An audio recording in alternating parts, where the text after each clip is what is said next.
When you think of the Wild West, what comes to mind? Probably dusty towns, rugged cowboys, intense standoffs, and smoky saloons. But what if I told you that the classic image we see in movies is missing a huge part of the story? The story of the women who didn't just survive the frontier, they built it. Forget the damsels in distress. Today, we're uncovering the hidden history of the Wild West's most formidable female entrepreneurs.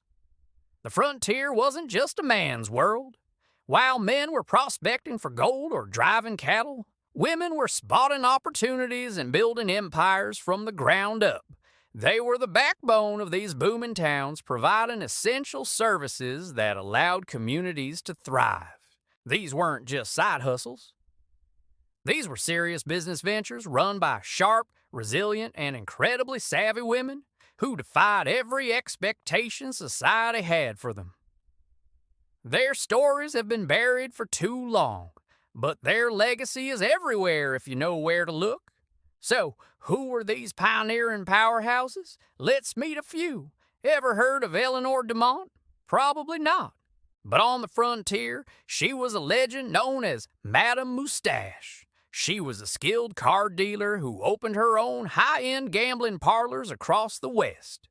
Men lined up not just to play, but to experience the elegance and professionalism she brought to her establishments. She wasn't just dealing cards, she was running a sophisticated business in a world that barely saw women as individuals. Then there's Mary Ellen Pleasant, a name that should be known by everyone. An African-American woman who escaped bondage, she arrived in San Francisco during the gold rush and became one of the city's wealthiest and most powerful figures. She was a brilliant investor, a real estate mogul, and a restaurateur.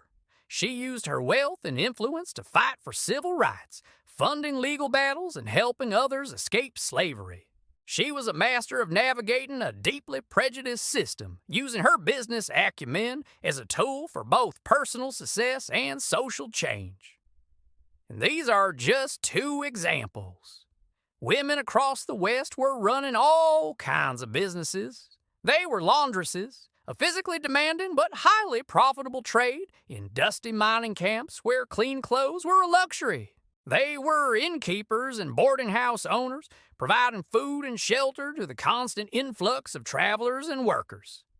Some, like the famous madams, ran brothels, which were complex and often powerful enterprises that gave them significant economic and social influence within their communities. Women even owned newspapers, ran freight companies, and staked their own mining claims. They saw a need and they filled it, often with more creativity and grit than their male counterparts. How did they do it? In a time when women couldn't vote, own property in many places, or even sign a contract, how did they build these empires from dust? It took incredible cleverness. Men and women found legal loopholes to secure their assets. For example, some registered property and businesses under the names of their sons or trusted male employees. Others operated in legal gray areas where the law was either vague or simply not enforced. They had to be masters of negotiation and reputation management. A woman's word and her ability to build trust were her greatest assets. Their marketing was just as innovative. Without social media or flashy ad campaigns, they relied on word of mouth and community building. A boarding house owner who served the best meals in town didn't need a billboard. Her reputation spread like wildfire. A laundress known for her reliability and fair prices would have miners lining up for her services. They built loyal customer bases by providing quality and consistency, becoming indispensable pillars of their local economies. In many cases, these women were the primary drivers of commerce in new settlements, reinvesting their profits back into the town and helping it grow. Their financial success wasn't just personal, it was communal. The legacy of these women is profound. Their economic contributions were the lifeblood of many frontier towns. They funded schools, hospitals, and churches. They provided stability in chaotic environments. But their impact goes beyond just money. By becoming successful entrepreneurs, they shattered the restrictive gender roles of the Victorian era. They proved that women were not just capable of running businesses, but could excel at it, often under the most difficult circumstances imaginable. They demonstrated a model of independence and resilience that was radical for its time, creating cracks in the patriarchal foundation of society. Their stories are a vital part of the broader history of gender equality and economic empowerment. They were the trailblazers who, business by business, carved out a space for women in the public and economic spheres. They paved the way for the generations of female entrepreneurs who followed, proving that a woman's place was wherever she had the vision and the courage to build it. They showed that economic independence is a powerful form of freedom. So why don't we hear more about these incredible women?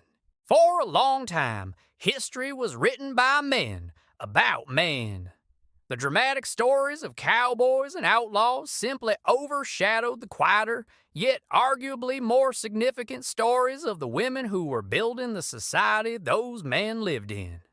But their echoes are still here. Their spirit of innovation, resilience, and community building is alive and well in today's female entrepreneurs who are still breaking barriers and changing the world. These forgotten histories are not just fascinating trivia, they are a source of inspiration.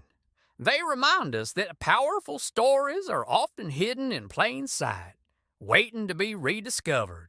I encourage you to look into your own local history. Who are the women who built your community? What forgotten stories are waiting in your town's archives? You might be surprised by the trailblazers you find. The Wild West was so much more than a myth of rugged individualism.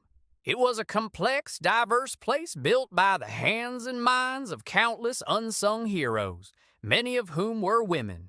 Let's make sure their stories are no longer hidden. Thank you so much for watching.